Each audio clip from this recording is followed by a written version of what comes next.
어차피 인생은 혼자다. 이 문장을 듣는 순간 어떤 기분이 드셨나요?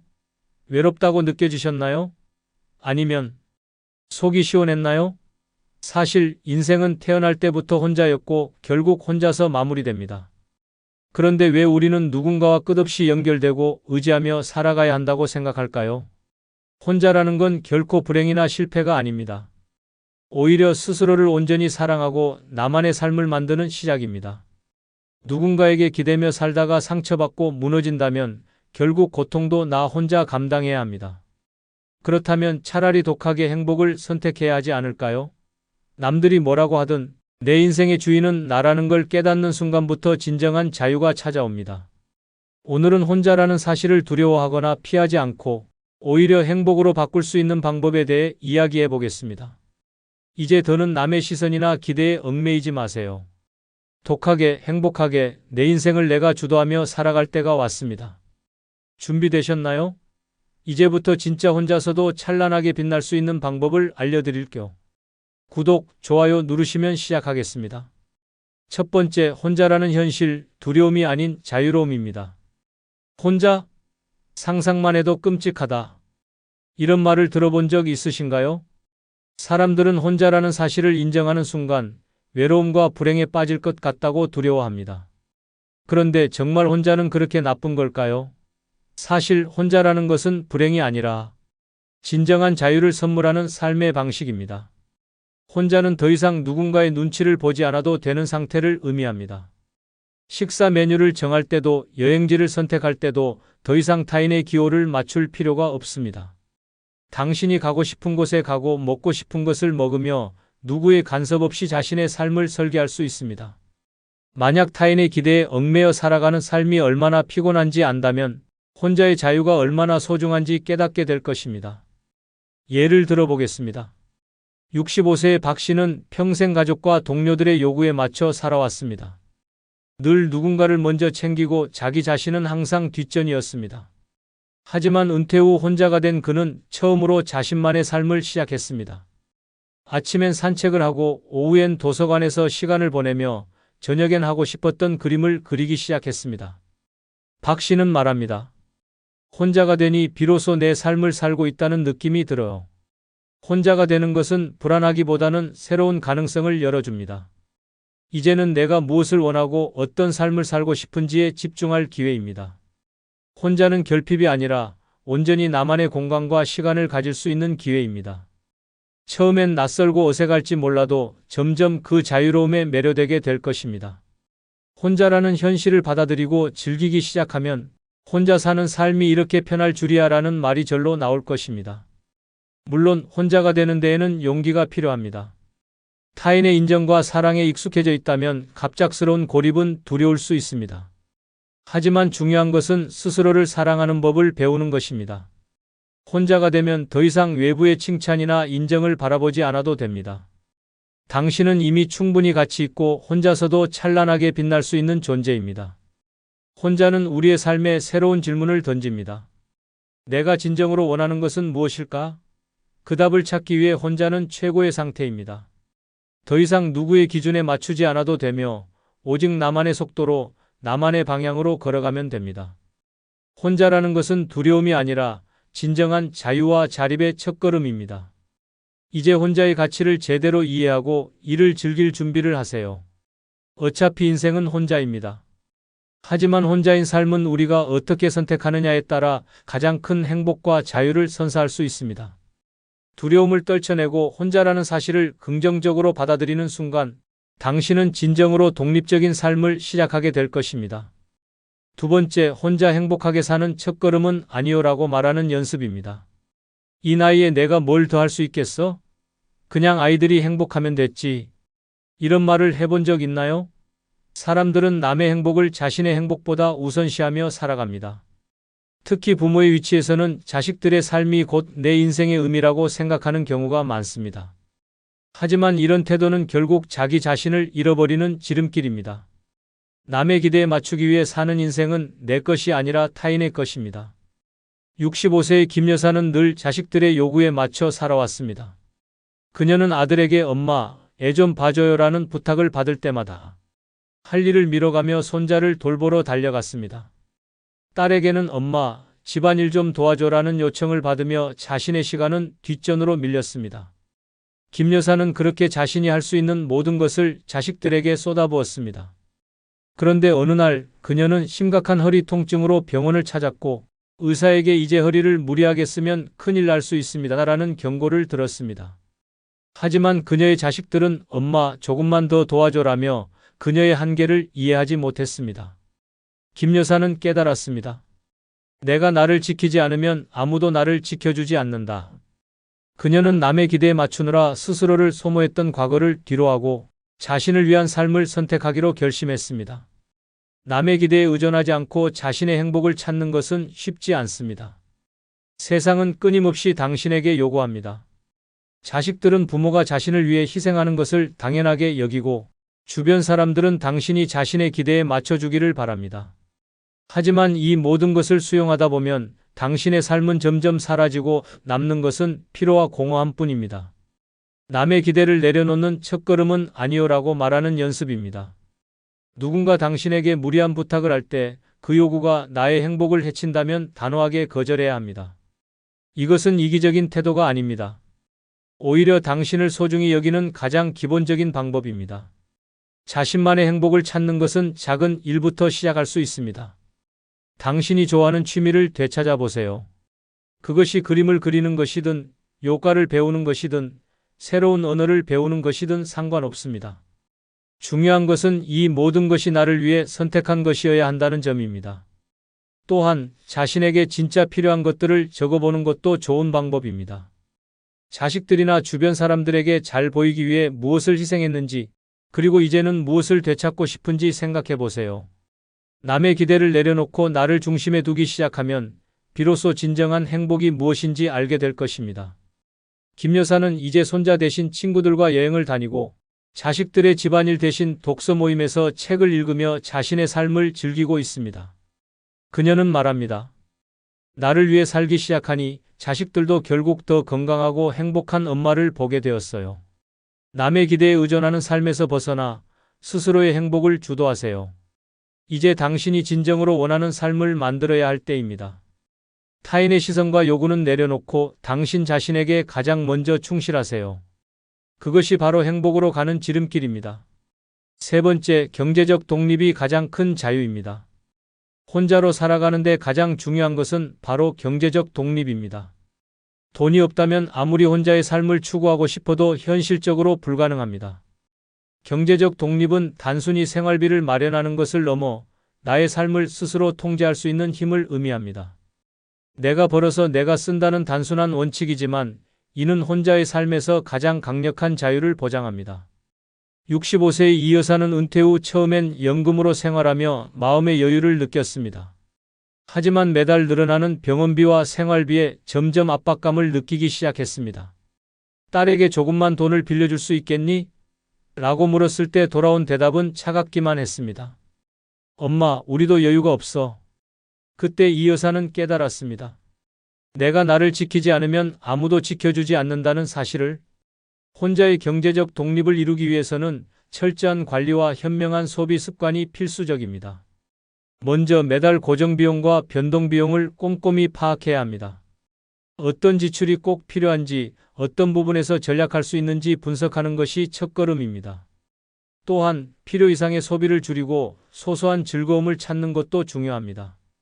예를 들어 비싼 외식을 줄이고 집에서 직접 요리하는 습관을 들이는 것은 건강과 경제를 모두 챙기는 좋은 방법입니다. 경제적 독립은 수입과 지출의 균형을 유지하는 것뿐만 아니라 자신의 돈을 스스로 관리하는 능력을 기르는 데서 시작됩니다.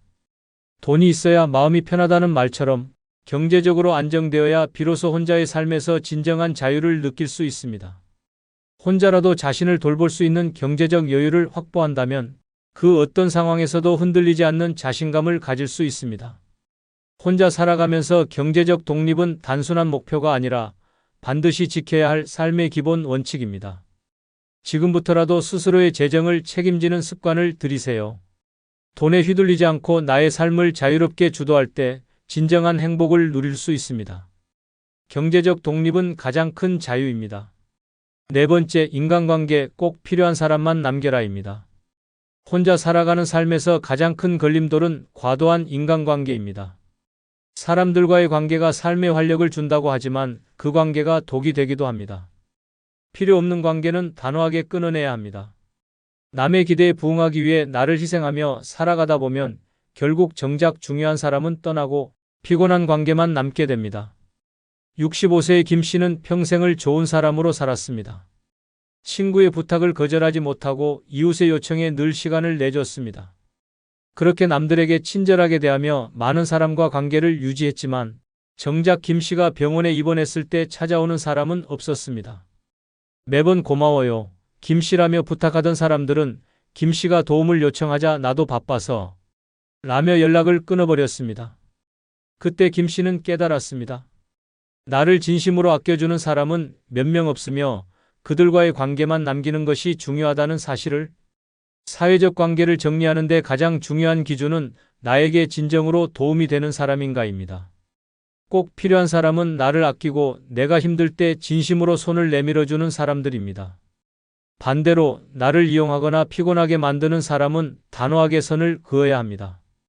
관계를 정리하는 것은 죄책감을 느낄 필요가 없습니다. 내 시간이 소중하고 내 에너지가 고갈되지 않도록 하는 것은 스스로를 보호하는 일입니다. 누군가와의 관계가 나에게 스트레스와 피로를 준다면 그 관계는 이미 당신의 삶에 부정적인 영향을 미치고 있는 것입니다. 가장 이상적인 사회적 관계는 소수정예입니다. 많은 사람과 친분을 유지하려 애쓰지 말고 정말로 의미 있는 사람들과 깊이 있는 관계를 유지하세요. 이웃 한 명과 따뜻한 차 한 잔을 나누는 것이 수십 명의 피상적인 인간관계보다 훨씬 더 값진 시간일 수 있습니다. 혼자 살아가며 관계를 정리하는 일은 결코 이기적인 행동이 아닙니다. 오히려 당신이 남은 삶을 더 풍요롭게 살기 위한 선택입니다. 사람들과의 연결을 완전히 끊으라는 이야기가 아닙니다. 단지 나의 시간을 더 소중히 여기고 정말로 가치 있는 사람들에게만 투자하라는 뜻입니다. 필요 없는 관계를 정리하고 진정으로 소중한 사람들과의 교류를 시작하세요. 그 관계는 당신에게 위로와 행복을 줄 것입니다. 당신의 삶에 더 이상 불필요한 에너지를 낭비하지 마세요. 이제는 관계도 가볍게 꼭 필요한 사람만 남기는 것이 현명한 선택입니다. 다섯 번째, 스스로 삶의 중심이 되라입니다. 혼자 산다는 것은 외로움에 짓눌려 살아야 한다는 뜻이 아닙니다. 오히려 혼자라는 상황을 어떻게 받아들이고 활용하느냐에 따라 외로움은 자유로움으로 바뀔 수 있습니다. 외로움은 우리가 스스로를 돌보지 않을 때 찾아오는 감정일 뿐입니다. 혼자여도 외롭지 않은 삶을 만드는 비결은 스스로의 삶을 풍요롭게 채우는 데 있습니다. 65세의 박 씨는 배우자와 사별한 후 혼자가 되었습니다. 처음엔 텅 빈 집에서 쏟아지는 고요함이 견디기 힘들었습니다. TV 소리로 허전함을 채우고 친구들에게 전화를 걸어 끊임없이 대화를 이어갔습니다. 하지만 시간이 지나도 외로움은 사라지지 않았습니다. 그러던 어느 날 박 씨는 우연히 지역 문화센터에서 그림 수업을 듣게 되었고 그날 이후 인생이 완전히 달라졌습니다. 내 손으로 뭔가를 만들어낸다는 기쁨을 알게 되니 외로움 따위는 생각할 틈도 없더군요. 박 씨는 외롭지 않은 삶을 만드는 법이 결국 스스로를 바쁘게 하고 열정적으로 살아가는 데 있다는 것을 깨달았습니다. 혼자일수록 나만의 시간을 활용해 삶의 질을 높이는 것이 중요합니다. 혼자 있는 시간을 낭비하지 말고 자신이 정말로 하고 싶었던 일에 몰두해 보세요. 배워보고 싶었던 악기를 다뤄보거나 어릴 적 꿈꿨던 그림 그리기를 시작해보는 겁니다. 몰입할 수 있는 취미는 단순한 시간 때우기가 아니라 외로움을 대체할 가장 강력한 방법입니다. 또한 새로운 관계를 두려워하지 마세요. 혼자라는 이유로 세상과 단절될 필요는 없습니다. 지역 모임, 온라인 커뮤니티, 봉사활동 등을 통해 같은 관심사를 가진 사람들과 교류할 수 있습니다. 특히 나이가 들어 새로운 관계를 맺는 것은 자신감을 높여주고 삶의 생기를 불어넣는 중요한 기회입니다. 가장 중요한 것은 혼자라는 것을 부정적으로 보지 않는 태도입니다. 혼자라는 상태를 두려움이 아니라 기회로 바라보세요. 주변 환경을 꾸미는 것도 좋은 방법입니다. 집안에 꽃을 장식하고 밝고 따뜻한 조명으로 공간을 꾸미면 혼자 있는 시간이 훨씬 즐거워집니다. 내가 머무는 공간을 사랑하고 그곳에서 편안함을 느끼는 것이야말로 외로움을 없애는 시작입니다. 혼자 산다는 것은 나만의 시간을 가질 수 있다는 뜻입니다. 혼자서도 충분히 즐겁고 만족스러운 삶을 살아갈 수 있습니다. 외롭지 않은 삶은 누군가가 만들어주는 것이 아니라 스스로 삶의 중심이 되는 선택에서 시작됩니다. 이제 혼자의 시간을 풍요롭게 채우며 외로움에서 벗어나 진정한 자유를 느껴보세요. 혼자지만 결코 외롭지 않은 삶을 만들 수 있는 열쇠는 바로 당신 손에 있습니다. 6번째, 삶을 풍요롭게 채워라입니다. 혼자 사는 삶이 꼭 쓸쓸하고 빈곤하다는 고정관념은 이제 버려야 합니다. 혼자여도 얼마든지 여유롭고 풍요로운 삶을 살 수 있습니다. 그 비결은 돈이나 화려한 환경이 아닙니다. 내가 가진 것을 어떻게 활용하느냐, 그리고 스스로를 어떻게 대접하느냐에 달려 있습니다. 혼자서도 여유롭고 풍요롭게 사는 기술은 삶의 작은 선택에서 시작됩니다. 65세의 최 씨는 배우자와 자녀를 떠나보내고 홀로 남게 되었습니다. 처음에는 이제 내 삶도 끝났다는 생각에 한숨만 쉬었지만 하루는 문득 이런 생각이 들었습니다. 왜 난 혼자라고 해서 행복할 수 없을까? 그날 이후 그는 자신만의 여유로운 일상을 만들기 시작했습니다. 매일 아침 차 한 잔을 마시며 신문을 읽고 한 달에 한 번은 근교로 여행을 떠났습니다. 그는 말합니다. 혼자여도 나를 대접하고 내가 원하는 삶을 살겠다는 결심이 모든 걸 바꿨습니다. 혼자서도 풍요롭게 살기 위해 가장 먼저 해야 할 일은 나 자신을 위한 시간과 공간을 만드는 것입니다. 집안 한 구석이라도 내가 좋아하는 물건으로 꾸며보고 나만의 휴식 공간을 만들어 보세요. 커피 한 잔을 마시며 음악을 듣는 시간조차도 여유와 풍요를 느끼게 하는 순간이 될 수 있습니다. 또한 작은 사치를 허락하세요. 비싼 물건이 아니더라도 좋아하는 꽃 한 송이나 맛있는 디저트처럼 나를 위한 작은 선물을 준비해 보세요. 나는 혼자니까 이 정도는 사치일 거야 라는 생각은 버리세요. 나를 위한 작은 사치는 오히려 삶의 질을 높여주는 강력한 도구가 됩니다. 경제적으로도 혼자 살기 때문에 필요한 만큼만 소비하는 습관을 들이면 여유가 생깁니다. 혼자 살면 대규모로 구매할 필요가 없기에 품질 좋은 소량의 재료나 제품을 선택해 나를 위한 가치 있는 소비를 할 수 있습니다. 이렇게 하면 돈은 덜 쓰지만 만족감은 훨씬 커질 것입니다. 여유로운 삶의 또 다른 기술은 시간을 재정비하는 것입니다. 많은 사람들이 시간을 흘려보내지만 혼자 사는 사람들은 시간을 나만의 것으로 온전히 사용할 수 있는 특권이 있습니다. 하루 중 가장 에너지가 넘치는 시간대를 활용해 내가 좋아하는 일을 하거나 새로운 스킬을 배우는 데 투자해 보세요. 시간은 당신이 어떻게 활용하느냐에 따라 풍요를 만들어냅니다. 마지막으로 풍요로운 삶은 물질적인 것이 아니라 마음에서 시작됩니다. 내 삶을 소중히 여기는 태도와 작은 것에 감사할 줄 아는 마음이 진정한 풍요를 만듭니다. 주변의 시선이나 기대에 얽매이지 않고 나만의 삶을 존중하며 살아가는 것. 그것이 혼자서도 풍요롭고 여유로운 삶의 핵심입니다. 혼자 산다고 해서 단조로운 삶을 살 필요는 없습니다. 오히려 혼자일수록 나만의 선택으로 삶을 풍요롭게 가꿀 기회가 더 많습니다. 내가 내 삶의 주인이다라는 마음으로 오늘부터 여유롭고 찬란한 삶을 만들어 보세요. 혼자의 시간은 곧 당신만의 특별한 무대입니다. 7번째, 당신이 인생의 주인입니다. 혼자라는 사실이 슬픔과 고독을 의미한다고 생각한다면 그것은 혼자의 진짜 가치를 아직 모르는 겁니다. 혼자라는 것은 자유의 또 다른 이름이고 내가 내 삶을 마음껏 설계할 수 있는 최고의 기회입니다. 혼자이기에 더 찬란한 인생이 가능하다는 사실을 깨닫는 순간 당신은 인생의 주인이 됩니다. 65세의 김 여사는 자녀들을 모두 독립시키고 배우자와 사별한 뒤 한동안 집안에서 텅 빈 시간을 보내곤 했습니다. 처음엔 외로움에 몸서리치며 누군가가 곁에 있어야만 안심할 수 있다고 믿었습니다. 하지만 우연히 그녀는 이웃 주민들이 운영하는 플리마켓에 참가하면서 큰 깨달음을 얻었습니다. 내가 혼자라고 해서 아무것도 할 수 없는 건 아니구나. 오히려 혼자라서 내가 원하는 것을 마음껏 해볼 수 있구나. 그날 이후 김 여사는 그녀만의 사업 아이디어를 실행에 옮겼고 지금은 자신이 직접 만든 공예품을 판매하며 경제적, 정신적 자유를 동시에 누리고 있습니다. 혼자이기에 찬란한 인생은 다른 사람의 기대에서 벗어나 내 삶을 내가 원하는 대로 디자인할 수 있다는 데서 시작됩니다. 누군가의 간섭 없이 내가 하고 싶은 일을 계획하고 그 과정에서 즐거움과 성취를 느낄 수 있습니다. 혼자라는 사실을 비관적으로 보지 않고 나만의 목표와 열정을 키워가는 시간으로 삼는다면 인생은 오히려 더 빛나게 됩니다. 또한 혼자는 자기 자신에게 집중할 수 있는 최고의 기회입니다.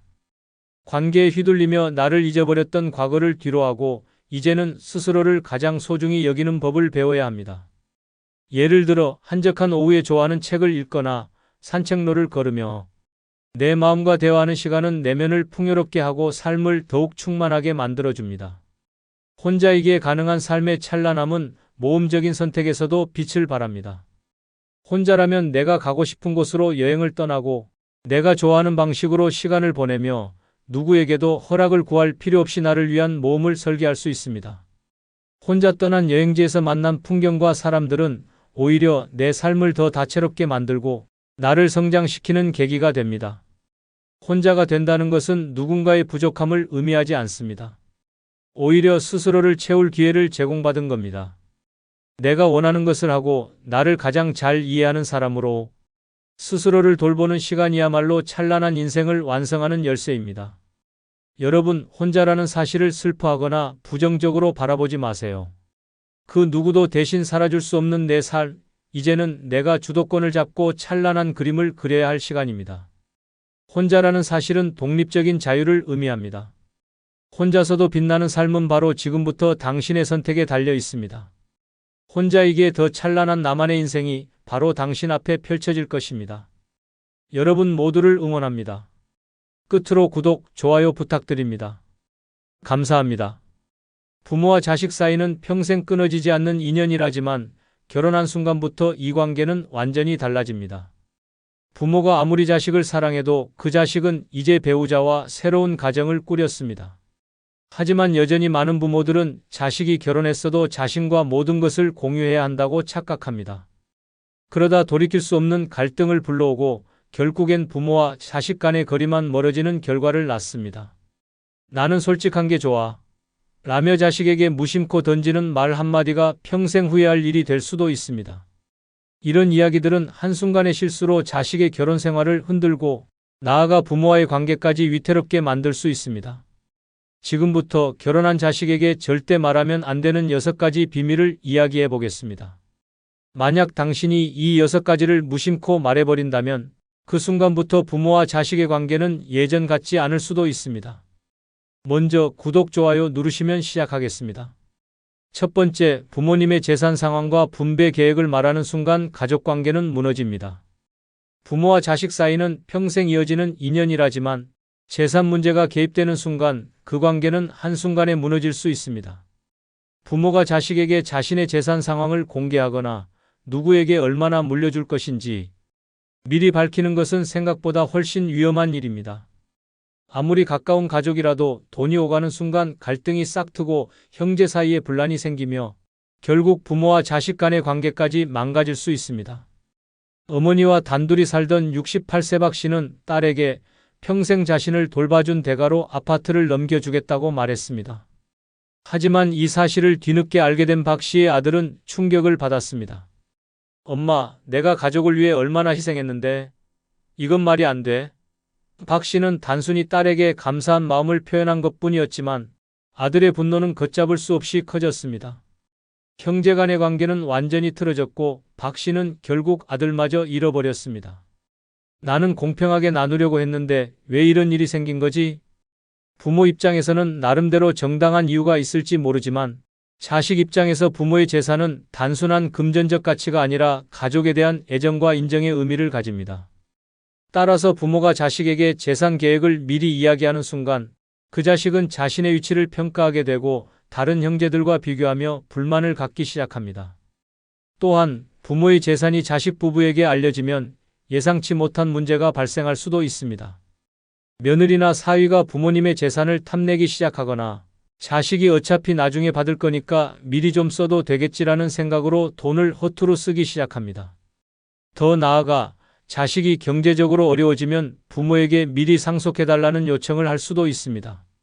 결혼한 자식에게 부모의 재산 계획을 공개하는 순간 부모 자신이 오히려 불안한 노후를 맞이할 가능성이 커집니다.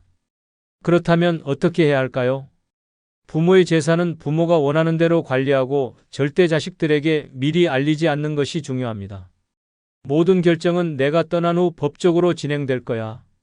라는 입장을 분명히 하세요. 자식이 아무리 궁금해하고 물어보더라도 그건 나중에 알게 될 일이다라고 단호하게 말해야 합니다. 가족이 돈 때문에 갈라지는 비극을 막고 싶다면 재산 계획은 끝까지 부모만의 비밀로 간직하세요. 죽는 순간까지 말하지 않는 것이 자식들을 위한 가장 현명한 선택일 수 있습니다. 돈보다 소중한 것은 가족이라는 사실을 잊지 마세요. 두 번째, 배우자의 집안 배경이나 경제력 비교하는 한마디가 가정을 파탄냅니다. 부모 입장에서 자식의 배우자는 가족이 될 사람이니 완벽한 조건을 갖춘 사람이길 바라는 마음은 이해할 수 있습니다. 하지만 부모가 결혼한 자식에게 너 배우자 집안은 도대체 뭐 하는 집이냐? 우리 집이 더 나은데 너희는 왜 이렇게 힘들게 사냐? 같은 말을 한순간 자식의 결혼 생활은 서서히 균열이 가기 시작합니다. 70세의 이 씨는 아들을 금지옥이업 키우며 좋은 대학을 졸업시키고 안정적인 직장을 잡게 했습니다. 문제는 며느리의 집안이 이 씨의 기대에 한참 못 미쳤다는 것이었습니다. 이 씨는 늘 아들에게 이런 말을 했습니다. 우리 집은 넉넉한데 내 처가 쪽은 뭐 하나 도와주는 것도 없냐? 내가 처가집까지 챙길 필요가 있냐? 사위된 사람은 장인 장모 챙긴다는데 너희는 정반대네. 이 말을 들은 아들은 처음엔 대수롭지 않게 넘겼지만 시간이 지나며 점점 불만이 쌓였습니다. 부모가 한 말이 머릿속을 떠나지 않았고 결국 며느리에게 화를 내기 시작했습니다. 너희 부모님은 도와주지도 않는데 왜 우리 부모님만 이렇게 신경 써야 하냐? 며느리는 처음엔 참았지만 결국 폭발했습니다. 우리 부모님이 돈이 없어서 그렇지, 그럼 우리가 너희 부모님한테 손 벌리면 되겠어? 이후 아들 부부의 갈등은 걷잡을 수 없이 커졌고 결국 이 씨의 한마디가 결혼 생활을 파탄으로 몰고 가는 불씨가 되었습니다. 배우자의 집안 배경을 비교하는 순간 자식 부부 사이에는 보이지 않는 벽이 생깁니다. 부모의 경제력과 배우자의 집안 배경이 다르다고 해서 꼭 문제가 되는 것은 아닙니다. 하지만 부모가 자식에게 너희 배우자 집안은 왜 이 모양이냐? 라는 태도를 보이는 순간 부부간 신뢰가 흔들리고 서로를 원망하는 계기가 됩니다. 또한 부모가 배우자의 경제력을 비교하면 자식은 은연중에 그 영향을 받습니다. 부부 사이에 없던 갈등이 생기고 부모가 비교하는 말을 계속 들은 자식은 배우자에게 불만을 가지기 시작합니다. 처음에는 우리 집이 좀 더 잘 살긴 하지 정도의 생각이었다가 나중에는 결혼할 때 더 신중할 거리라는 후회로 이어질 수도 있습니다.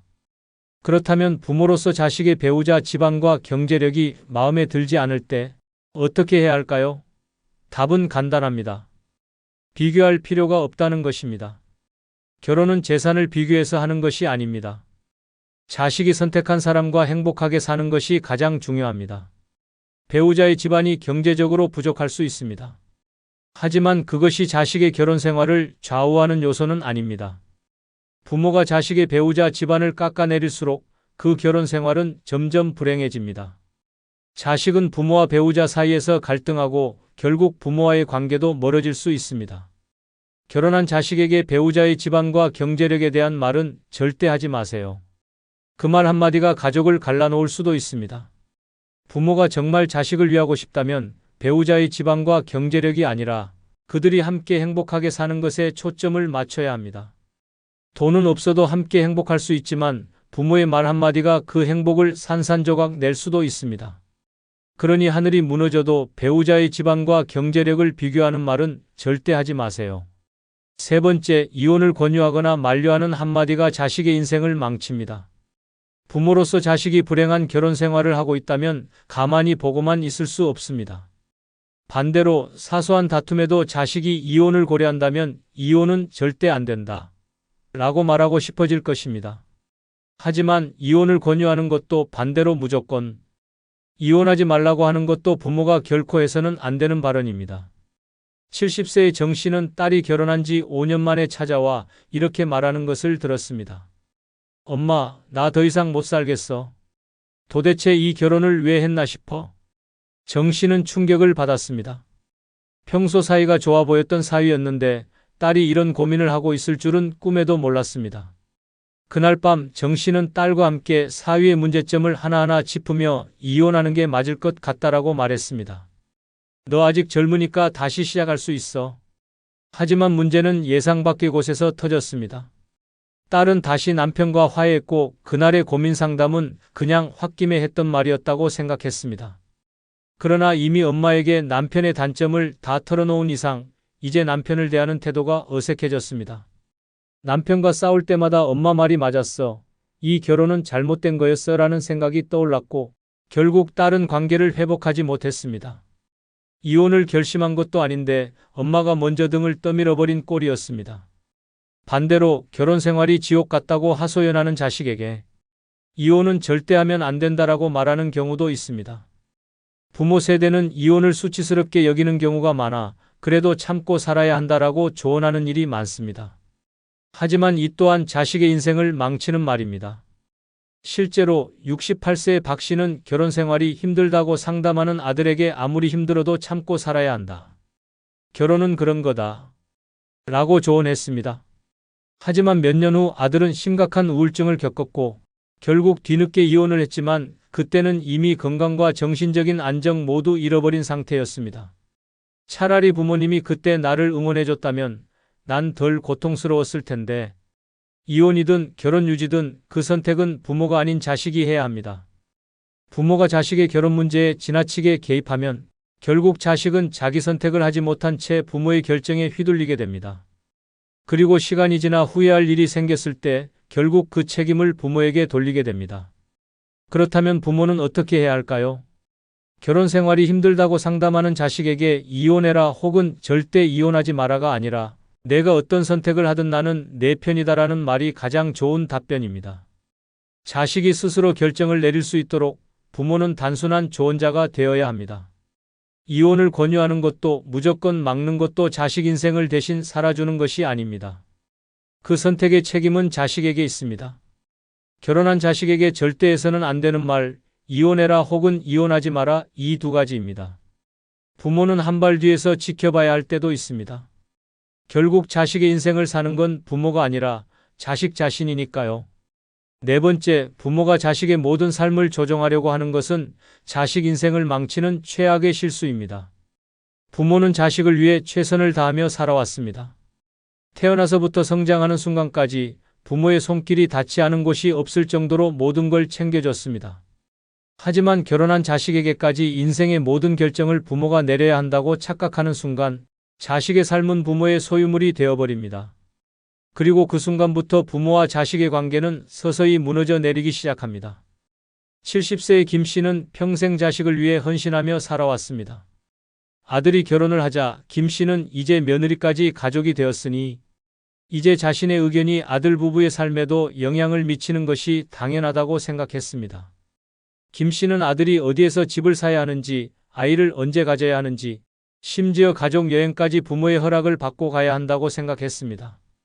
며느리가 이번 추석은 친정에서 보내려고 합니다.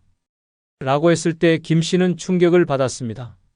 어디 감히 친정에서 명절을 보낸다고? 그때부터 김 씨는 아들에게 전화를 걸어 불만을 터뜨리기 시작했습니다. 내가 결혼했다고 해서 내 허락 없이 마음대로 할 수 있다고 생각하지 마라. 아들은 처음엔 조용히 듣고 있었지만 점점 불만이 쌓였습니다. 그리고 결국 이런 말을 했습니다. 엄마, 제발 제 인생 좀 그냥 놔두세요. 이 말을 듣는 순간 김 씨는 세상이 무너지는 것 같았습니다. 내가 널 어떻게 키웠는데 이럴 수가 있냐? 하지만 이미 아들의 마음속엔 부담과 반발심이 가득 차 있었고 결국 김 씨와의 거리는 점점 멀어졌습니다. 부모가 자식의 모든 결정을 대신하려는 순간 자식은 점점 부모로부터 도망치고 싶어집니다. 결혼한 자식은 이제 독립된 가정을 꾸렸고 부모가 아닌 배우자와 함께 삶을 계획해야 합니다. 하지만 여전히 많은 부모들은 나는 너를 위해서 하는 말이야 라는 명분으로 자식의 삶에 깊이 개입합니다.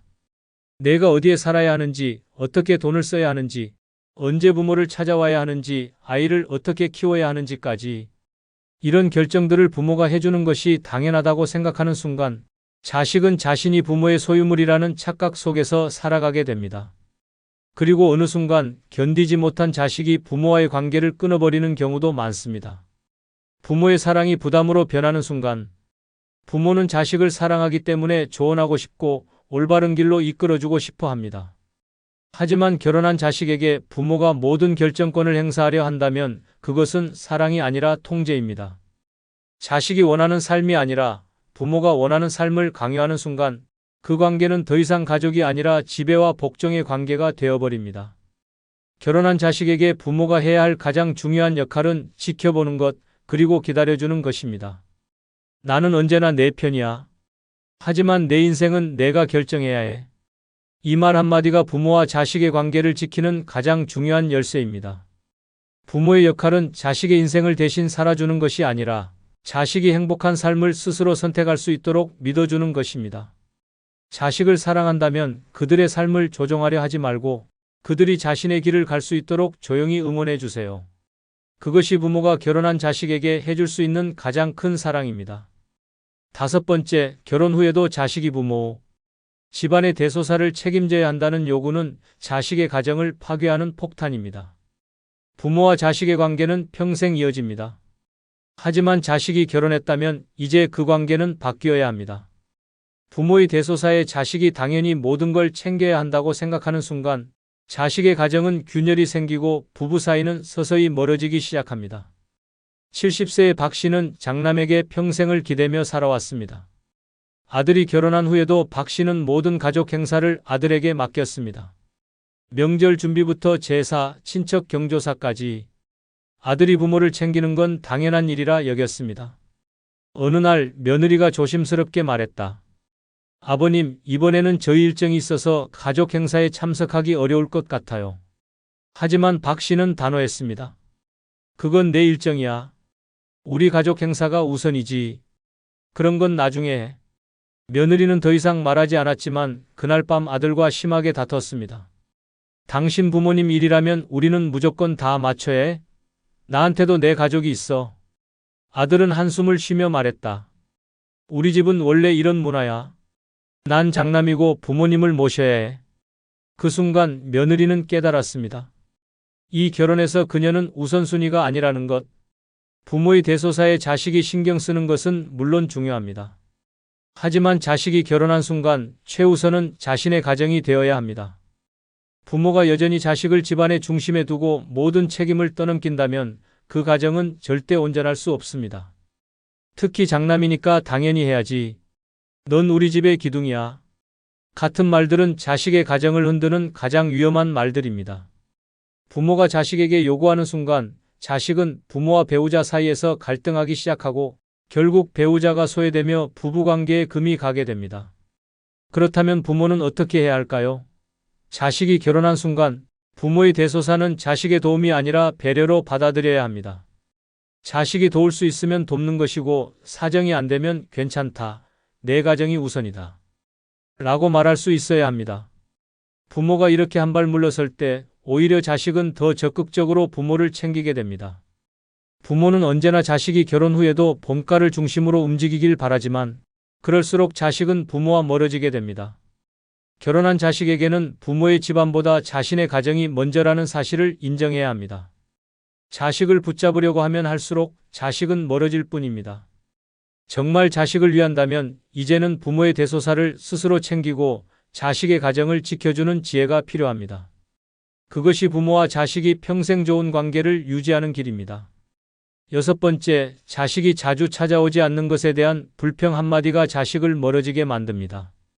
부모는 자식이 결혼한 후에도 예전처럼 자주 찾아와 주길 바랍니다. 결혼했다고 부모는 뒷전이야? 요즘 얼굴 보기가 힘들다. 내가 어릴 때는 그렇게 부모한테 매달리더니 이제는 남편 아내한테만 매달리네. 이런 말이 입에서 절로 나오는 것이 부모의 마음입니다. 하지만 이 한마디가 자식이 부모를 찾지 않게 만드는 결정적인 원인이 될 수도 있습니다. 왜 안 오냐? 는 말이 결국 오지 마라는 말이 된다. 68세의 최 씨는 아들에게 한 달에 한 번은 꼭 집에 들르라고 말했습니다. 하지만 며느리는 직장도 다니고 아이까지 돌봐야 하니 시간이 나지 않았습니다. 아들은 부모님이 서운해할까봐 노력했지만 매번 부모님 댁을 다녀오면 부부싸움이 벌어졌습니다. 어느 날 최 씨는 아들에게 전화를 걸었습니다. 넌 도대체 집에 언제 올 거냐? 아들은 당황하며 대답했습니다. 요즘 좀 바빠서요. 조만간 들를게요. 하지만 최 씨는 불만을 참지 못했습니다. 내가 그렇게 바빠도 내 장인 어른 댁에는 가면서 우리 집에는 못 오냐? 이 말을 들은 아들은 한숨을 쉬었습니다. 매번 부모님 댁에 가면 듣는 말이었습니다. 집을 나설 때마다 부모님의 섭섭한 표정과 다음에는 좀 더 오래 있다 가라 라는 말이 떠올랐습니다. 결국 아들은 점점 부모님 댁을 찾는 횟수를 줄이기 시작했습니다. 그리고 어느 순간 부모님과의 관계는 예전 같지 않게 되었습니다. 부모는 자식을 사랑하지만 결혼한 자식은 자신의 가정을 우선으로 해야 합니다. 부모와 함께한 시간이 길었던 만큼 배우자와 함께하는 시간이 더 많아질 수밖에 없습니다. 하지만 부모는 그것을 받아들이기 어려워합니다. 우리한테 시간 내는 게 그렇게 어려운 일이냐? 라고 생각하면서 점점 서운함이 쌓이기 시작합니다. 부모가 자식을 자주 보고 싶어 하는 것은 당연한 일입니다. 하지만 그 마음을 강요하면 자식은 점점 부모를 피하게 됩니다. 자식이 찾아왔을 때 반가운 마음보다는 이제야 왔냐? 다음에는 좀 더 자주 와라. 이게 몇 달 만이냐? 같은 말이 먼저 나오면 자식은 점점 부모를 찾는 것이 부담스러워집니다. 부모가 정말 자식이 자주 찾아오길 바란다면 오히려 부담을 덜어주는 말을 해야 합니다. 가령 너희가 바쁜데도 와줘서 고맙다. 멀리서도 잘 지내는 게 부모한테는 제일 큰 선물이야. 시간 될 때 와라. 나는 언제나 여기 있을 테니까. 이렇게 말하면 자식은 부모에게 죄책감을 느끼는 것이 아니라 진짜로 찾아가고 싶은 마음이 듭니다. 부모가 자식을 찾는 것도 중요하지만 더 중요한 것은 자식이 부모를 찾고 싶게 만드는 것입니다. 부모가 하는 말 한마디가 자식을 더 가까이 오게도 더 멀어지게도 만들 수 있습니다. 진짜 사랑하는 마음이라면 자식이 오지 않는다고 불평할 것이 아니라 그들의 삶을 존중하고 기다려주는 것이 필요합니다. 부모의 사랑은 왜 안 오냐? 가 아니라 내가 행복하면 됐다. 라는 말 속에 담겨야 합니다. 그럴 때 자식은 부모를 잊지 않고 스스로 찾아오고 싶어지게 됩니다. 부모와 자식 사이는 평생 이어지는 인연이지만 어떤 말은 한번 꺼내면 절대 되돌릴 수 없습니다. 자식이 결혼했다는 것은 이제 독립된 한 가정을 꾸렸다는 뜻입니다. 부모가 모든 것을 공유해야 한다고 생각하는 순간 자식의 삶에 불필요한 부담을 주고 심할 경우 가족 간의 갈등을 초래할 수도 있습니다. 부모가 아무리 자식을 사랑해도 지켜야 할 선은 반드시 있습니다. 특히 위의 6가지는 절대 말해서는 안 되는 금기사항입니다.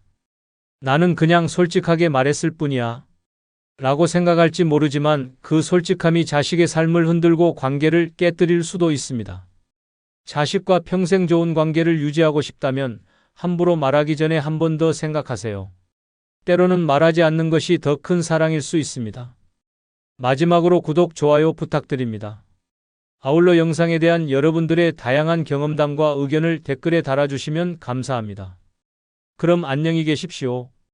이번 영상은 10살 연하와 재혼한 김할머니의 이야기를 들려드리겠습니다. 구독과 좋아요 누르시면 시작하겠습니다. 김할머니는 72세였다. 남편과 사별한 지 10년이 넘었고 자식들은 모두 결혼해 각자의 가정을 꾸렸다. 넓디 넓은 집에 혼자 남겨진 그녀는 처음엔 자유를 만끽했다. 이제는 누구 눈치 볼 것도 없이 내 마음대로 살 수 있겠구나. 하지만 그 자유는 오래가지 않았다. 시간이 지나면서 집안의 정막이 점점 그녀를 짓눌렀다. 아침이면 무거운 몸을 일으켜 허전한 식탁에 앉았다. 찬장엔 식료품이 가득했지만 누구와 나눠 먹을 것도 아니었기에 대충국 한 그릇을 끓여 홀로 밥을 떠넣었다. TV를 켜놓아도 그 속에 왁자지껄한 사람들은 그녀와 아무 상관없는 세상이었다. 어디라도 나가볼까? 하지만 정작 발길을 옮기려 하면 혼자 가서 뭐하나? 하는 생각이 들었고 결국 다시 집 안으로 돌아와 버렸다. 한때 자식들이 전화라도 자주 했지만 이제는 한 달에 한 번 걸려오는 안부 전화가 전부였다. 엄마, 바빠서 나중에 전화할게요. 라는 말만 남기고 끊어지는 전화 소리에 김할머니는 자신도 모르게 한숨을 쉬었다. 가족이 있어도 외로웠다. 나도 누군가랑 함께하고 싶다. 늙어서라도 다시 사랑할 수 있을까? 김할머니는 혼자 사는 시간이 길어질수록 점점 더 외로움을 느꼈다.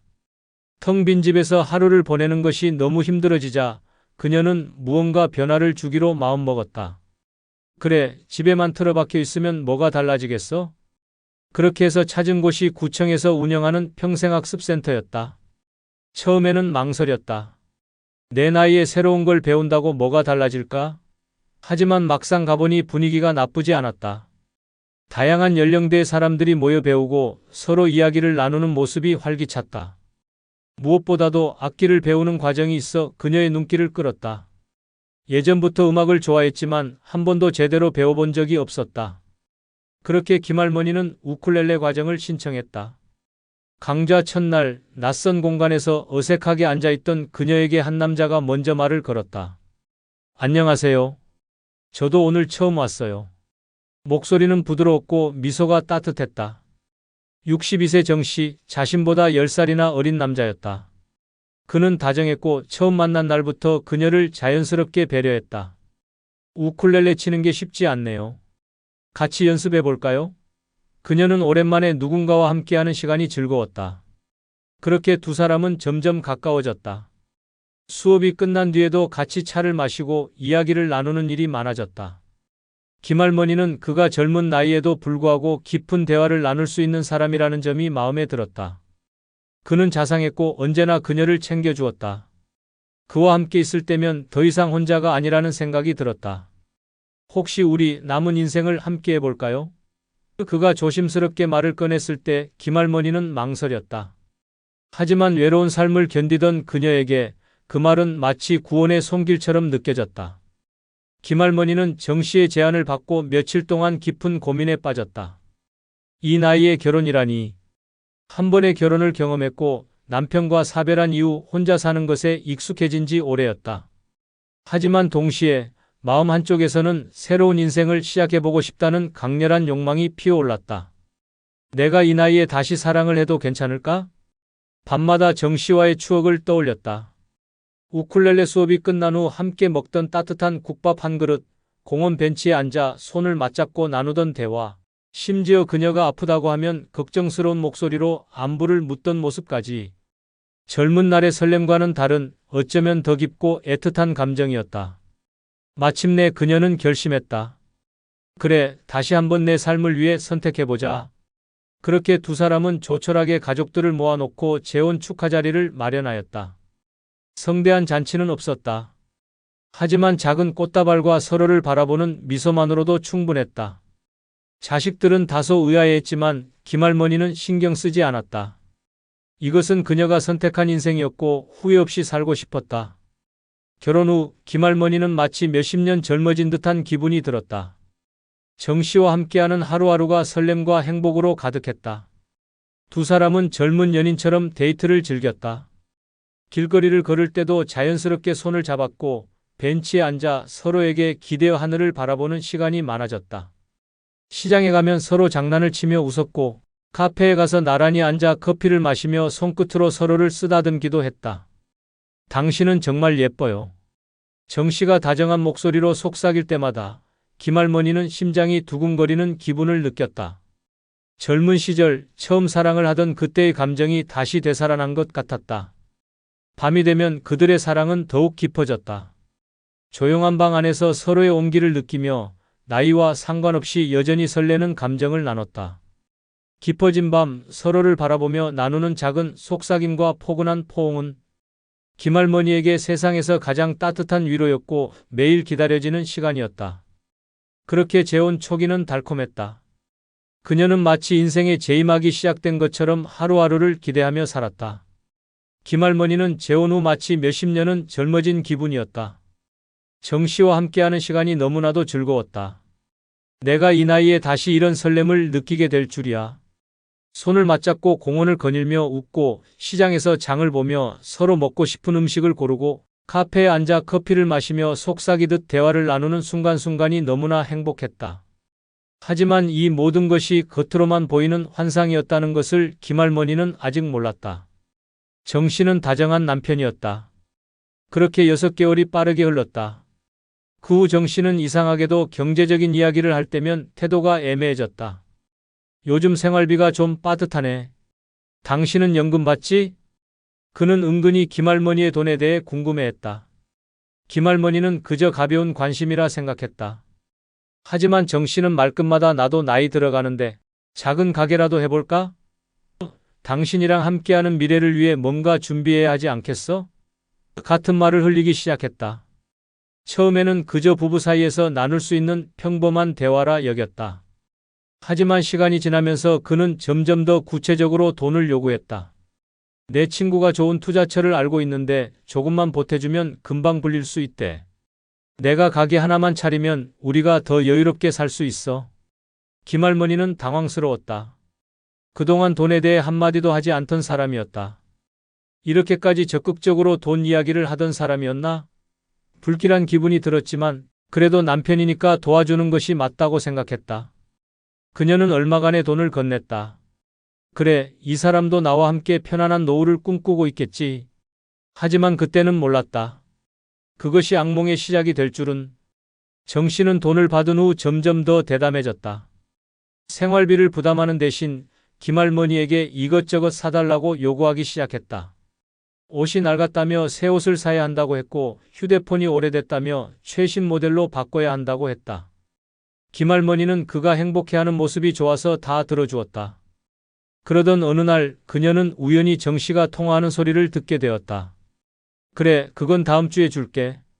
이번엔 확실히 들어올 거야. 그 순간 김할머니의 등골이 서늘해졌다.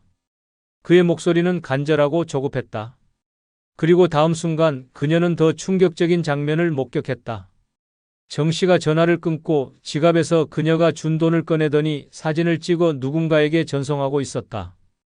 이 돈은 도대체 누구에게 가는 거지? 김할머니는 불안한 예감에 휩싸였다.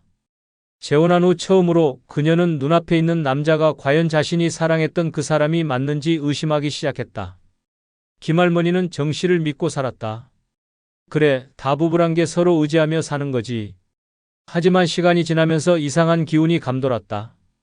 정 씨는 결혼 초반에 다정하고 자상한 모습이 점점 사라지고 있었다. 생활비를 마련한다면서도 막상 김할머니가 장을 보거나 가정일을 할 때는 전혀 도움을 주지 않았다.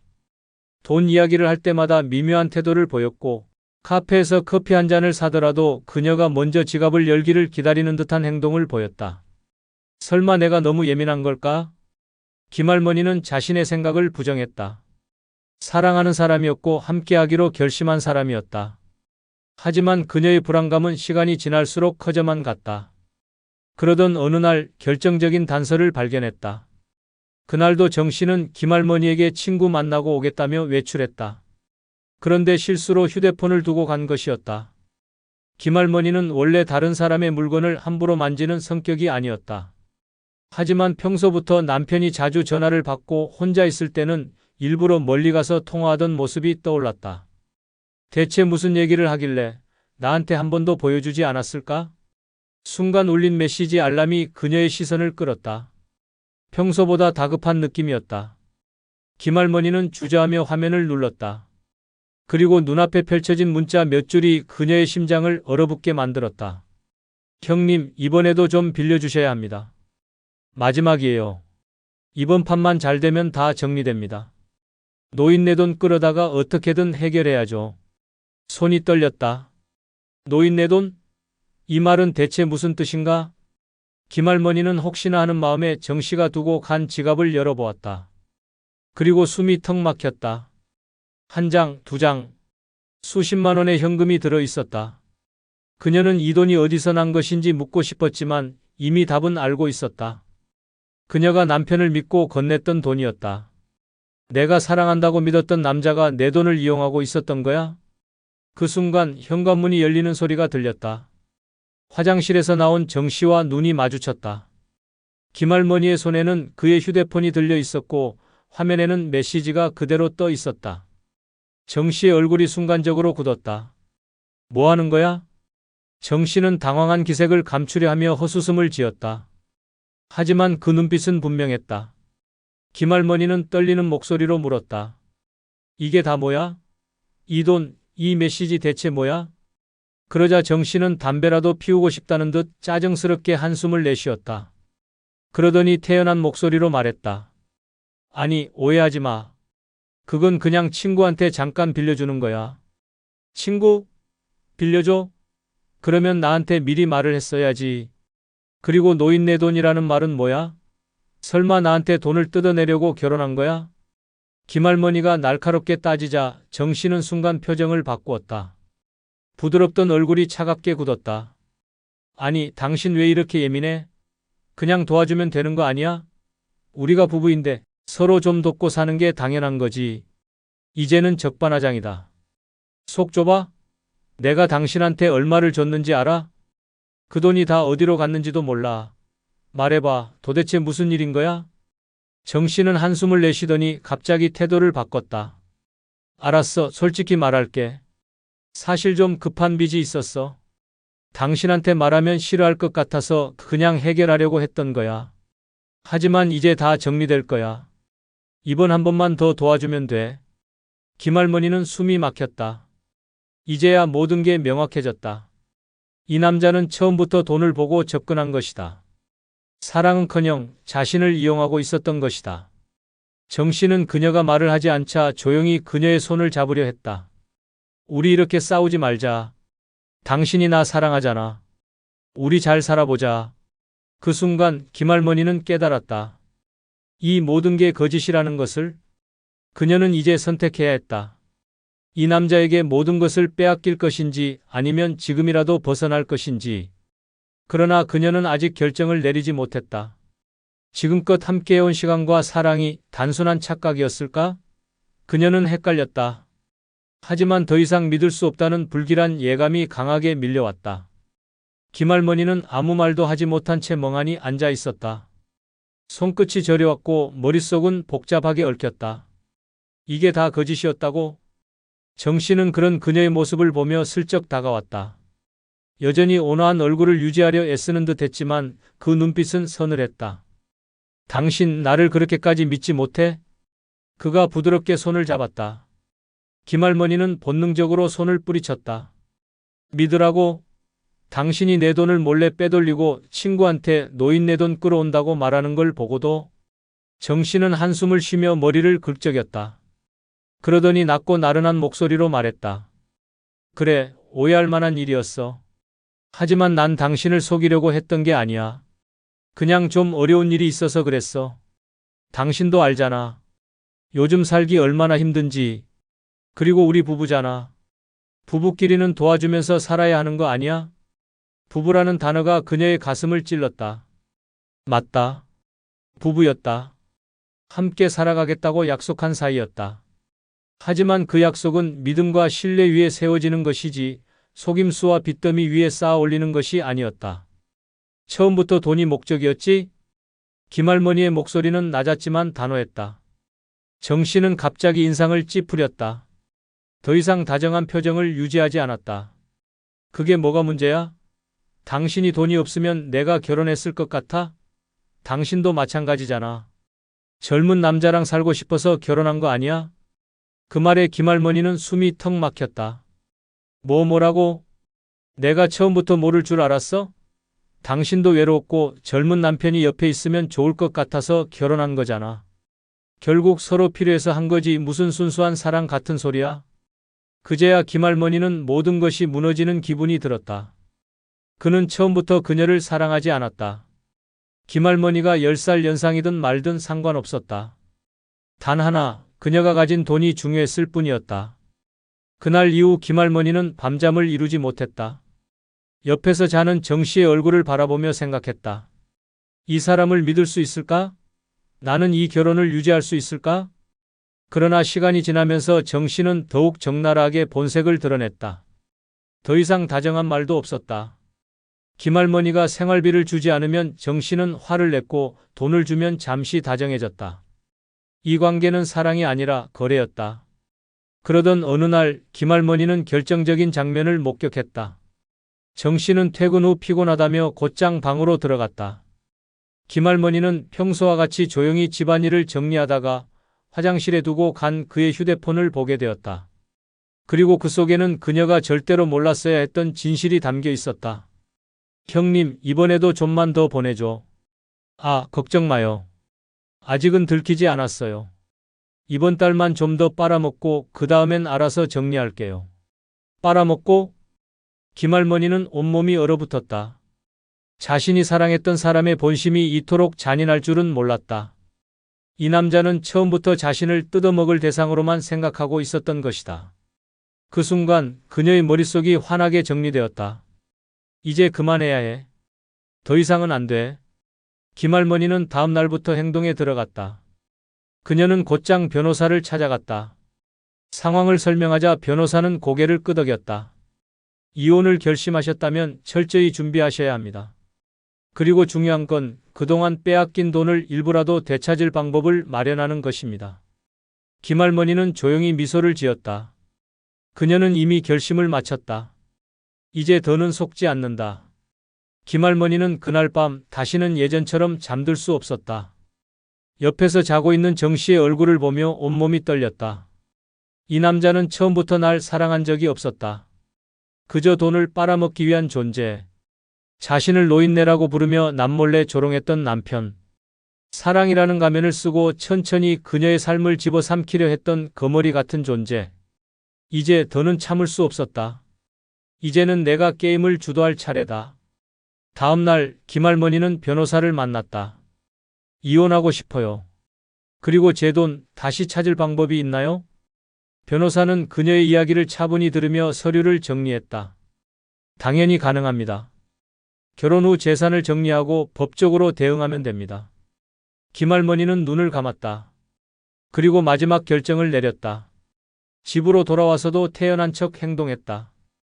여전히 남편의 밥을 차려주고 평소처럼 따뜻한 말도 건넸다. 정 씨는 여전히 그녀가 아무것도 모른다고 생각하고 있었다. 바보 같은 노인네가 내 속을 알 리 없지. 라고 믿고 있었겠지. 그러나 김할머니는 다 계획이 있었다. 그날 저녁 정 씨는 늦은 시간까지 밖에서 시간을 보내다 술에 취한 채 집으로 들어왔다. 문을 열고 들어오는 그의 얼굴을 보고도 김할머니는 아무 말도 하지 않았다. 그리고 그가 완전히 방심한 순간 그녀의 반격이 시작되었다. 다음 날 아침 김할머니는 은행을 찾아갔다. 그녀는 변호사의 조언대로 모든 계좌를 점검하고 남편이 몰래 사용하고 있는 돈의 흐름을 파악했다. 그리고 곧장 계좌를 정리했다. 그리고 결정적인 순간이 찾아왔다. 그날 밤 김할머니는 정 씨와 마주 앉았다. 여느 때처럼 상을 차리고 차분하게 말했다. 우리 그동안 많이 사랑했다고 생각했어. 정 씨는 술을 한 잔 마시며 여유롭게 웃었다. 왜 그래, 갑자기? 김할머니는 조용히 미소 지었다. 그리고 폭탄을 던졌다. 이제 끝낼 때가 된 것 같아. 당신한테 줄 돈은 이제 없어. 그 말이 떨어지자 정 씨의 표정이 싸늘하게 변했다. 뭐? 내가 바보처럼 보였겠지? 하지만 다 알고 있었어. 내 돈을 어떻게 쓰고 있었는지도, 나를 어떻게 속였는지도. 변호사도 만났어. 그리고 이제 우리가 함께할 이유는 없어. 정 씨는 얼굴을 일그러뜨리며 소리쳤다. 당신 지금 무슨 소리 하는 거야? 우리가 부부라는 걸 잊었어? 부부? 그건 내가 당신을 믿을 때나 가능한 이야기지. 당신이 날 속이는 순간 그 관계는 끝난 거야. 김할머니는 당당하게 그를 바라보며 이혼 서류를 내밀었다. 이제 그만 정리하자. 내 돈, 내 인생, 더는 당신한테 빼앗기지 않아. 정 씨는 그제야 자신이 완전히 궁지에 몰렸다는 걸 깨달았다.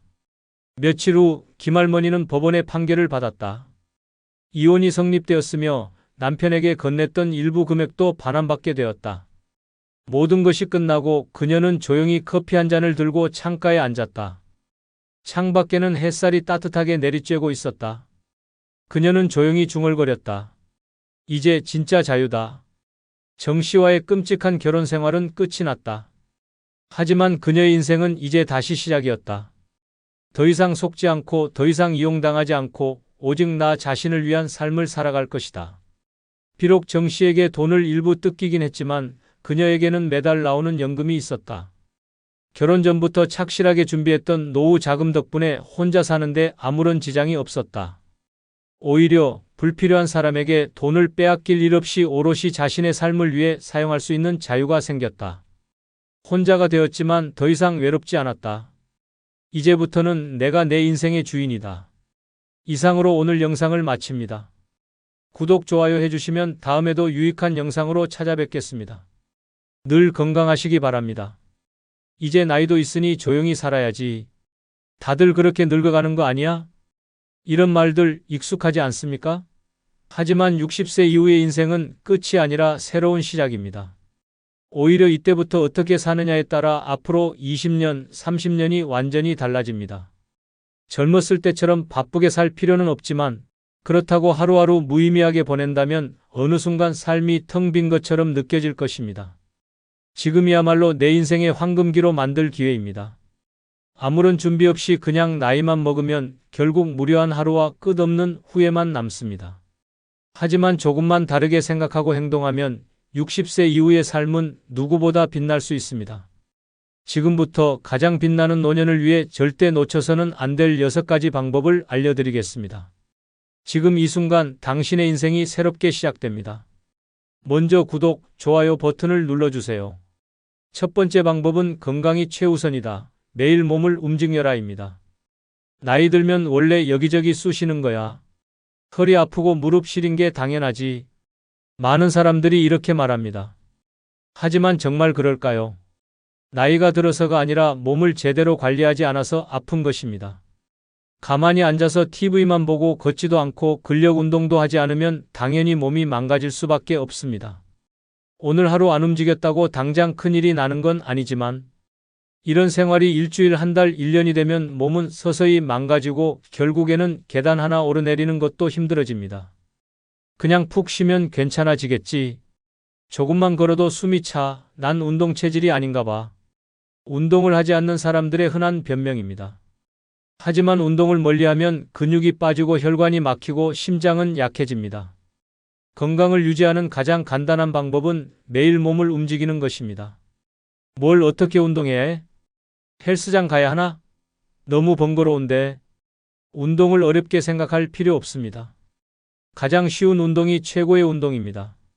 아침에 일어나서 가벼운 스트레칭을 하고 하루 30분 이상 걷는 것만으로도 건강에 큰 변화를 가져올 수 있습니다. TV를 볼 때 가만히 앉아있지 말고 발뒤꿈치를 들었다 놨다 하면서 혈액순환을 도와주고 엘리베이터 대신 계단을 이용하는 것만으로도 심폐기능을 향상시킬 수 있습니다. 그거 몇 번 하다가 말게 되던데? 그렇습니다. 운동은 하루 이틀 하는 것이 아니라 습관이 되어야 합니다. 하루 이틀 하고 그만두면 아무 소용이 없습니다. 하지만 꾸준히 하면 혈압이 낮아지고 당뇨 위험이 줄어들며 치매 예방 효과까지 기대할 수 있습니다. 매일 30분이면 됩니다. 하지만 이 30분을 소홀히 하면 건강한 30년이 사라질 수도 있습니다. 그래도 나이 들면 다들 이렇게 아픈 거 아니야? 아닙니다. 건강을 유지하는 사람들은 나이가 들어도 활기차게 생활합니다. 하지만 몸을 돌보지 않은 사람들은 아파서 병원 신세를 지고 스스로 움직이지도 못하는 삶을 살게 됩니다. 몸이 건강해야 원하는 것을 할 수 있습니다. 70세, 80세가 되어 침대에 누워 운동 좀 할 걸 하고 후회해봐야 소용없습니다. 운동이 귀찮긴 한데 그래도 해봐야겠네. 그렇습니다. 지금 당장 시작해야 합니다. 걷고 스트레칭하고 근력 운동을 하면서 몸을 관리해야 합니다. 운동을 하면 근육이 살아나고 기분이 상쾌해지며 활력이 넘치는 삶을 살 수 있습니다. 건강한 몸이 있어야 인생도 빛이 납니다. 몸이 움직이는 한 인생도 움직입니다. 내일이 아니라 오늘부터 시작해야 합니다. 두 번째 방법은 배우는 것을 멈추지 마라. 두뇌를 항상 깨워두어야 한다입니다. 60세가 넘으면 많은 사람들이 배우는 것을 포기합니다. 이 나이에 새로운 걸 배워서 어디에 쓰겠어? 내 머리는 이제 굳었어. 아무리 해도 안 들어와라고 말하며 스스로를 한계에 가둡니다. 하지만 배움을 멈추는 순간 두뇌도 멈추고 인생도 정체됩니다. 매일 똑같은 생활 패턴을 반복하다 보면 뇌는 점점 기능을 잃고 활력을 잃어버립니다. 머리를 쓰지 않으면 기억력은 급격히 저하되고 치매 위험은 높아지며 삶 자체가 무기력해집니다. 나이 들면 건망증 생기는 게 당연한 거지라며 스스로를 위안하는 사람들이 많지만 사실 기억력 감퇴는 나이 때문이 아니라 두뇌를 사용하지 않기 때문입니다. 같은 일만 반복하는 생활 속에서 뇌는 점점 기능을 멈추고 익숙함 속에서 천천히 쇠퇴해 갑니다. 결국 남는 것은 늘어가는 건망증과 세상과 단절된 삶뿐입니다. 배운다는 것은 거창한 것이 아닙니다. 무조건 새로운 학문을 공부하라는 것이 아닙니다. 중요한 것은 지금까지 해보지 않은 것들을 해보는 것입니다. 새로운 언어를 배우거나 악기 연주를 시도하는 것도 좋고, 그림을 그리거나 새로운 장르의 책을 읽는 것도 뇌를 깨우는 방법입니다. 악기를 배우기엔 손이 느려서 안 될 것 같아 책은 봐도 내용이 잘 안 들어오는데 라고 고민할 수도 있지만, 정작 시작해보면 생각보다 쉽고 재미있다는 걸 깨닫게 됩니다. 요즘 인터넷으로도 배울 게 많다던데 하면서도 정작 스마트폰은 전화와 문자 외에는 사용하지 않는 사람들이 많습니다. 하지만 스마트폰으로 유튜브 강의를 듣고 온라인 강좌를 수강하면서도 얼마든지 새로운 것을 배울 수 있습니다. 중요한 것은 도전하는 것입니다. 가장 효과적인 두뇌 운동 중 하나는 손을 함께 사용하는 활동입니다. 악기 연주, 퍼즐 맞추기, 뜨개질 같은 것들은 손과 두뇌를 동시에 쓰는 활동이기 때문에 뇌기능 저하를 막아주는 효과가 큽니다. 또한 낯선 환경에 자신을 노출시키는 것도 두뇌 건강에 큰 도움이 됩니다. 매번 같은 카페에서 같은 사람들과 같은 이야기를 나누는 것이 아니라 가끔은 새로운 장소에서 새로운 사람들을 만나 다른 주제로 대화하는 것도 두뇌를 자극하는 좋은 방법입니다. 이제 와서 뭐하러 새로운 걸 배워? 라고 생각할 수도 있습니다. 하지만 두뇌를 멈추는 순간 삶도 멈춥니다. 배우는 것이 두렵다면 그것이야말로 지금 당장 시작해야 한다는 신호입니다. 두뇌를 사용하지 않으면 쇠퇴하고 결국 삶의 즐거움도 사라지게 됩니다. 인생은 끝없이 배워가는 과정입니다.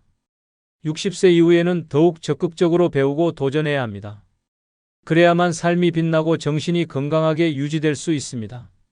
세 번째 방법은 감정을 억누르지 마라. 하고 싶은 말을 하면서 살아라. 입니다. 나이 들었으면 조용히 살아야지. 괜히 감정 드러냈다가 트러블 생기면 어쩌려고 그래? 이런 말 한 번쯤 들어본 적 있을 겁니다. 하지만 감정을 억누르고 살면 나만 힘들어집니다. 말하고 싶은 걸 참으면서 쌓인 감정은 언젠가 폭발하게 되어 있습니다. 그리고 그 폭발은 대부분 건강을 망치는 방향으로 나타납니다. 속에 쌓인 스트레스는 고혈압을 부르고 소화장애를 일으키며 결국 삶의 질을 갉아먹습니다. 그러면서도 정작 본인은 참고 사는 것이 미덕이라고 착각합니다. 내가 말하면 싸움 날 것 같아서 그냥 참았어. 이제 와서 뭐하러 감정 표현해? 그냥 속으로 삼키면 되지. 절대 그렇지 않습니다. 감정을 쌓아두면 결국 병이 됩니다. 하고 싶은 말은 해야 합니다. 억울한 일 있으면 말하고 불편한 사람과의 관계는 정리하고 속이 상하면 속상하다고 표현하는 것이 건강한 삶을 사는 방법입니다. 60세 이후의 인생은 더 이상 남을 위해 희생하는 시간이 아닙니다. 이제부터는 나를 위한 삶을 살아야 합니다. 나를 불편하게 하는 상황이 있다면 분명하게 말하고 싫은 건 싫다고 해야 합니다. 나이가 들었으니까 조용히 살아야 한다는 말은 이제 버려야 합니다. 근데 너무 솔직하게 말하면 사람들이 싫어하지 않을까? 그냥 속으로 사귀는 게 편하지 않아? 이제는 남의 눈치를 볼 필요가 없습니다. 나의 감정을 솔직하게 표현하지 않으면 결국 나만 손해를 보게 됩니다. 가족에게도 마찬가지입니다. 자식들이 내 도움을 당연하게 여기면 나는 그렇게까지 해주고 싶지 않아라고 단호하게 말해야 합니다. 친구가 부담스러운 부탁을 하면 미안하지만 나도 내 생활이 중요해라고 거절해야 합니다. 불편한 상황을 계속 받아들이면 나만 지칩니다. 그렇게 하면 관계가 틀어지지 않을까? 정말 나를 소중하게 여기는 사람이라면 나의 감정을 이해하고 존중해 줄 것입니다. 그렇지 않은 사람이라면 관계가 끊어지는 것이 오히려 나에게 더 이득입니다. 결국 진짜 소중한 인연만 남게 됩니다.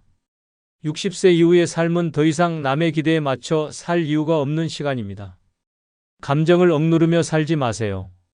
하고 싶은 말을 하며 솔직하게 살아야 합니다. 그래야 건강도 지킬 수 있고 마음도 편안해집니다. 하고 싶은 말은 하고 싫은 것은 거절하고 원하는 것은 당당하게 요구하세요. 그래야 후회 없는 인생을 살 수 있습니다. 네 번째 방법은 외모를 가꾸는 것을 포기하지 마라. 단정함은 자신감을 만든다입니다. 이 나이에 무슨 꾸밈이야? 다 늙었는데 옷 좀 대충 입고 다녀도 되잖아. 이런 말 한 번쯤 해본 적 있습니까? 하지만 이 나이가 됐으니 더 가꿔야 합니다. 외모를 신경 쓰는 것은 남들에게 잘 보이기 위해서가 아니라 나 자신을 위해서 하는 일입니다. 옷차림이 흐트러지고 머리가 흥크러지고 피부 관리가 소홀해지면 자신감도 함께 무너집니다. 거울을 볼 때마다 나이 들었구나라는 생각이 깊어지고 그 생각이 계속 반복되면 결국 외출도 줄어들고 사람을 만나는 것도 귀찮아지며 인생 자체가 초라해집니다. 아유, 이제 뭐 꾸미면 어디 가나. 이제 와서 화장해봤자 누가 봐준다고.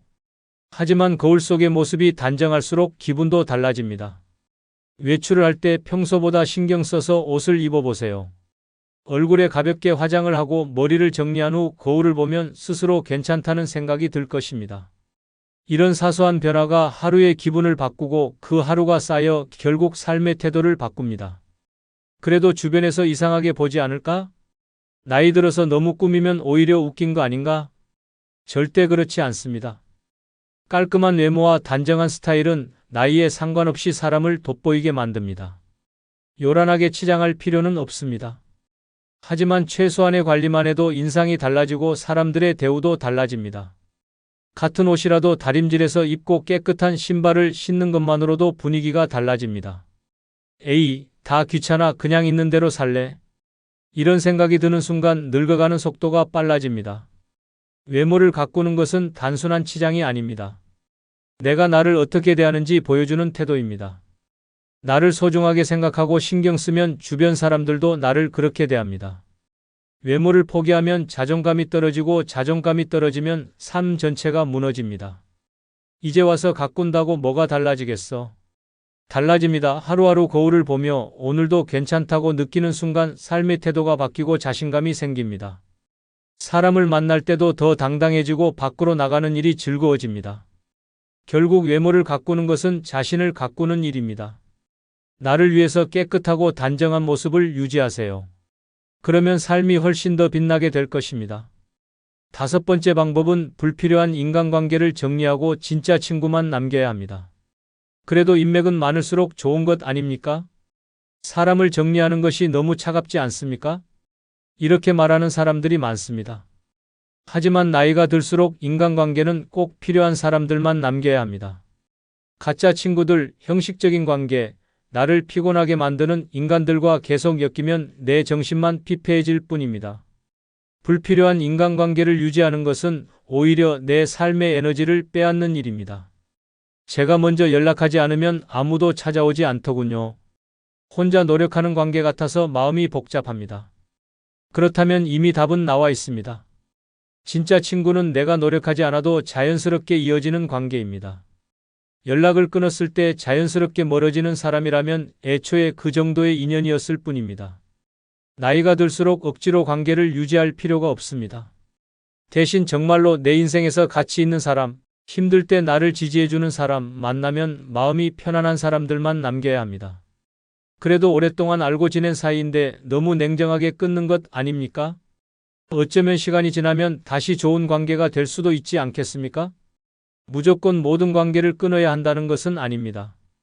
하지만 나를 소모하게 만드는 관계라면 과감하게 정리해야 합니다. 자꾸 부정적인 말만 하는 사람, 나를 이용하려는 사람, 필요할 때만 연락하는 사람, 만날 때마다 기운이 빠지는 사람과의 관계는 더 이상 붙잡고 있을 이유가 없습니다. 그런데 인간관계를 줄이면 너무 외로워지지 않겠습니까? 오히려 반대입니다. 가짜 친구가 많으면 내 마음을 터놓을 사람이 없습니다. 하지만 진짜 친구 한두 명만 있어도 외롭지 않습니다. 중요한 것은 숫자가 아니라 관계의 질입니다. 형식적인 인맥 100명보다 진짜 친구 1명이 훨씬 더 가치 있습니다. 이제 남은 인생, 진짜로 나를 아끼고 이해해주는 사람들과 함께 해야 합니다. 불필요한 관계를 정리하는 것은 차가운 것이 아니라 내 인생을 더 따뜻하게 만드는 선택입니다. 소중한 것만 남기는 삶이야말로 60세 이후 가장 빛나게 살아가는 방법입니다. 6번째 방법은 나를 위한 작은 사치를 즐겨라. 지금이 아니면 언제 하겠는가입니다. 이 나이에 무슨 사치야? 애들도 키우고 손주도 봐야 하는데 돈 아껴야지. 많은 사람들이 이렇게 말합니다. 하지만 한번 생각해 보십시오. 젊었을 때는 아이들 키우느라, 가족 부양하느라, 집안 살림하느라, 남들 챙기느라 정작 나 자신을 위한 사치는 한 번도 누려보지 못한 채 살아오지 않았습니까? 이제 60세를 넘겼다면 더 이상 뒤로 미룰 시간이 없습니다. 지금이 아니면 도대체 언제 나를 위한 삶을 살겠습니까? 그래도 남들이 보면 사치한다고 흉보지 않을까요? 괜히 돈을 함부로 쓴다고 걱정하는 사람도 있을 텐데, 이제 남들의 시선을 신경 쓸 필요가 없습니다. 사치는 남들에게 보여주기 위한 것이 아닙니다. 나를 위해 내 삶을 더 행복하게 만들기 위한 것입니다. 꼭 명품 가방을 사고 해외여행을 가야 사치가 아닙니다. 평생 참고 아껴왔던 것들을 하나씩 누려보는 것이 바로 나를 위한 작은 사치입니다. 하지만 큰돈 쓰는 건 부담스럽잖아요. 괜히 돈 쓰고 나서 후회하면 어떡하죠? 사치는 크고 거창할 필요가 없습니다. 좋은 옷 한 벌을 사 입는 것, 평소 마시고 싶었던 비싼 커피 한 잔을 즐기는 것, 가보고 싶었던 호텔에서 하룻밤 머무는 것, 이런 것들이 바로 나를 위한 작은 사치입니다. 젊었을 때는 사치라고 생각했던 것들이 이제는 인생을 더 빛나게 해주는 즐거움이 됩니다. 그래도 혹시 모를 노후 대비를 해야 하지 않을까요? 물론 무작정 돈을 펑펑 써서는 안 됩니다. 하지만 살아있는 동안 나 자신에게 한 번도 투자하지 않는 것이야말로 더 큰 낭비입니다. 아끼고 아끼다가 결국 병원비로 다 써버리는 것이 더 억울하지 않겠습니까? 지금 건강할 때, 지금 걸어 다닐 수 있을 때, 지금 맛있는 걸 먹을 수 있을 때 삶의 작은 기쁨을 누려야 합니다. 60세 이후의 인생은 더 이상 참으며 사는 시간이 아닙니다. 그동안 참고 살아온 시간을 보상받아야 할 때입니다. 남이 아니라 나 자신을 위해 투자해야 합니다. 나를 위한 작은 사치가 결국 나를 행복하게 만들고 그 행복이 오래도록 빛나는 인생을 만들어줍니다. 지금이 아니면 절대 다시 오지 않을 시간입니다. 이제 당신을 위한 삶을 시작하십시오. 지금 와서 뭘 바꿀 수 있겠어? 늙으면 다 똑같아지는 거 아니야? 절대 그렇지 않습니다. 어떻게 살아가느냐에 따라 당신의 60대, 70대, 80대는 완전히 달라집니다. 늙는 것은 선택할 수 없지만 어떤 모습으로 나이 들어갈지는 오직 나에게 달려 있습니다. 이제 더 이상 남을 위해 참고 희생하는 삶을 살 필요가 없습니다. 내가 나를 위해 살 때 진짜 행복이 시작됩니다. 몸을 움직이고 새로운 것을 배우고 진짜 친구를 남기고 나를 위해 사치하고 당당하게 나만의 인생을 살아가십시오. 그래야 후회 없는 노년이 됩니다. 이제 60세 이후의 삶은 오래 사는 것이 아니라 찬란하게 살아가는 것입니다. 더 이상 남 눈치 보지 말고 나 자신을 위해 가장 빛나는 삶을 선택하십시오. 지금부터 당신의 인생은 더 눈부시게 펼쳐질 것입니다. 끝으로 구독, 좋아요 해주시면 더 재미있는 영상으로 찾아뵙겠습니다. 감사합니다.